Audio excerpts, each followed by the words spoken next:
আসসালামু আলাইকুম। আজকে আসছে আপনাদের জন্য নতুন একটা রেসিপি নিয়ে। তালের কিভাবে এই পিওরটা বের করা হয়েছে আপনাদের তো দেখানো হয়েছে।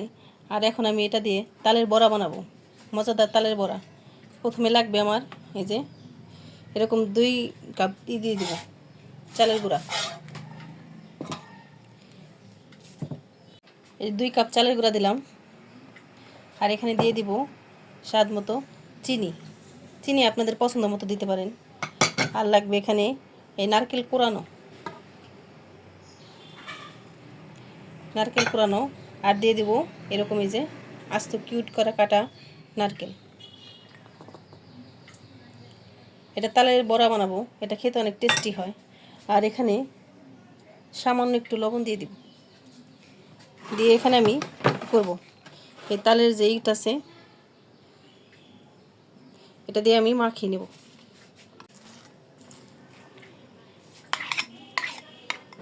ভালো মতো মাখাবো এটা।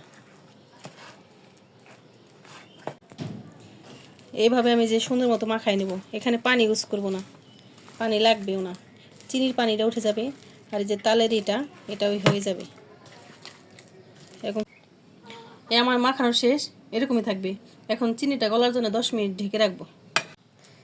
এই যে আমার 10 মিনিট হয়ে গেছে, এখন চিনিটাও গলে গেছে। এখন আমি ভেজে নেব। তেল গরম হয়ে গেছে, এখন আমি যে হাত দিয়ে দিব।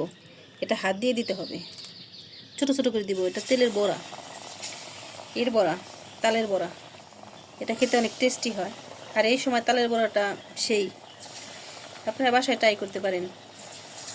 আর আমাদের ভিডিওটি যদি ভালো লাগে একটা শেয়ার দিয়ে দিবেন।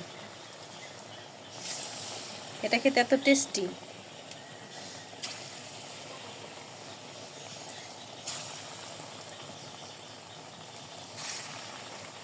ছোট ছোট করে দিয়ে দিব।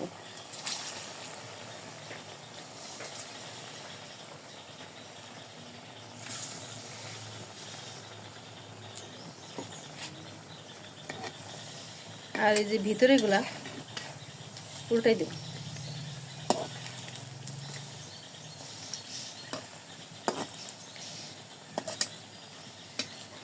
এভাবে লাল করে ভেজে নেব।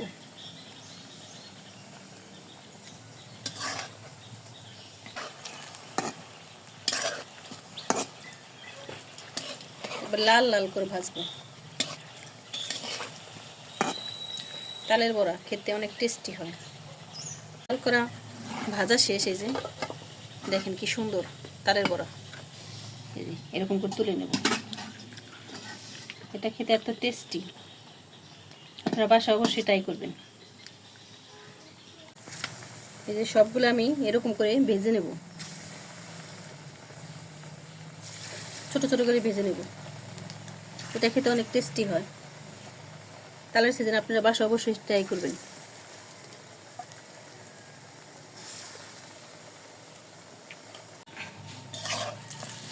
এই যে আমার সবগুলো প্রায় ভাজা হয়ে গেছে। এই যে আর একটু লাল করে নেব।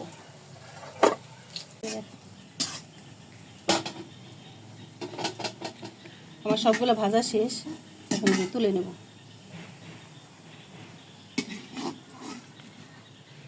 দেখেন কি সুন্দর হয়েছে। আর ঝটপট বানিয়ে নেওয়া যায়। এটা বানাতে অত সময় লাগে না, আর টেস্টিও অনেক হয়। সবগুলো ভাজা শেষ। এই যে আমাদের বড়া বানানো শেষ। আর এই দেখেন পুরাই যে নারকেল দেখছেন, কিউট করে যে নারকেল কাটা ছিল এটা কত সুন্দর হয়ে আছে।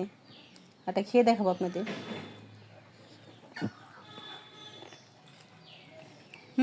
সেই হয়েছে।